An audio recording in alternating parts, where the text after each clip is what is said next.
Looking for the perfect video editor that works as hard as you do? Three big names promise to be the one-stop shop, but which one actually fits your needs?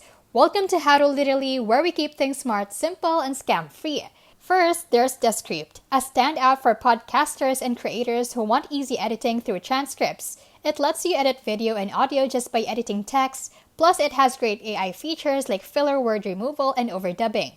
Next up is Opus, a newer tool focused on remote interviews and high-quality recording with real-time collaboration.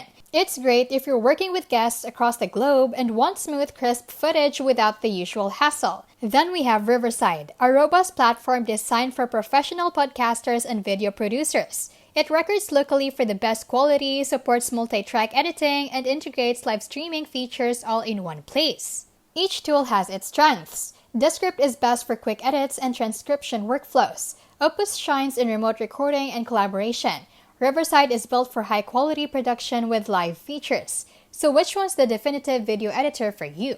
It depends on your workflow, whether you want text-based editing, seamless remote interviews, or pro-level production. Thank you for watching How to Literally, and see you in the next one.